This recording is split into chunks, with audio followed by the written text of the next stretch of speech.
Di mo talaga alam yung mangyayari sa buhay no? Na sobrang bilis nga lang ng mga pangyayari. Na parang kailan lang lagi akong single dito sa vlog. Pero ngayon nga malapit na akong isakal. Ay kasal pala. Kaya naman ngayong araw, samahan niyo muna kayo mag-prepare ni Mi sa papalapit namin ngang kasal.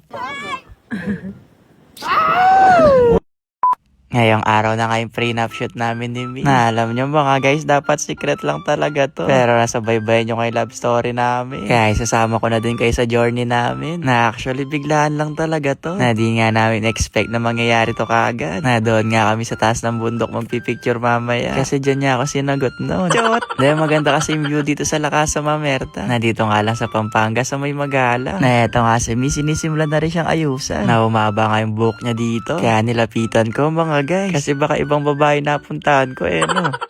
Mahirap na baka sa iba ikasal. Pero ang ganda nga ng future ko ngayon. Na-excited na ako. Na ilang minuto nga lang din mga guys dumating na si Sir Ro. Ang designer nga ng damit namin dito sa photoshoot. Na dalawang layout nga kami ngayon mga guys. Kaya pagkatapos nga maayusan ni Mi, ako naman ngayon sunod na aayusan. Na mabilis lang din ako ayusan. Na yung matagal nga lang ayusan sa akin mga guys yung buhok. Lalo na di pa nga tayo nakakapagpagupit.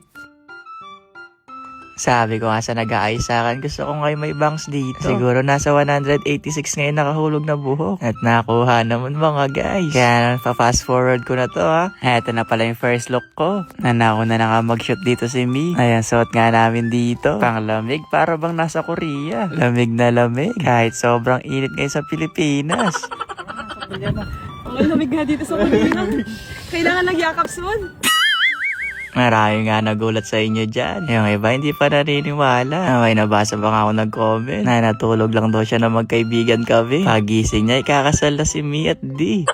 Kaya naman abangan nyo na lang siguro mga guys kung ano yung mangyayari. Basta gusto ko lang pasalamatan yung team na tumulong sa amin para maging successful nga tong prenup namin ni Mi. Nasa mga oras nga na to, medyo kinakabahan na kami. Kasi parang hindi maganda ngayong araw ngayon na medyo kumukulog na. Na para bang anumang oras bubuhos na yung ulan. Pero wala na nga kayong pakialam sa panahon. Ang importante mahalaga nagmamahalan kami dito.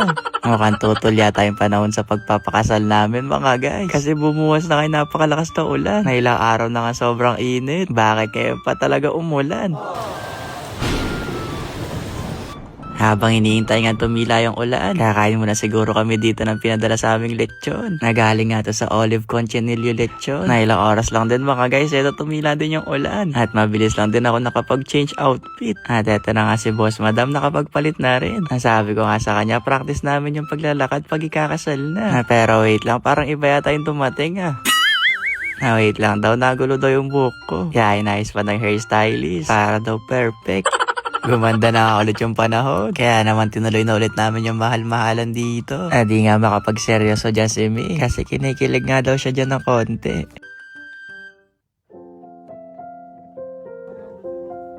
And want to go hugging.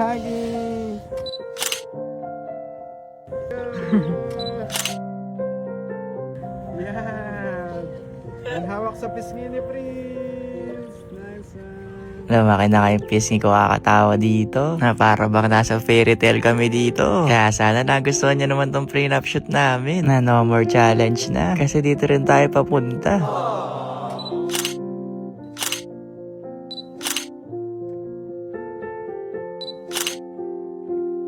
Yung kissing scene pala na hinahanap nyo mga guys, sa kasal na siguro yun. Kaya abangan nyo dapat yun. Nahinawat na nga kami ng gabi dito. Nasabi nga ng videographer tapos na. Pero kami ayaw pang paawat.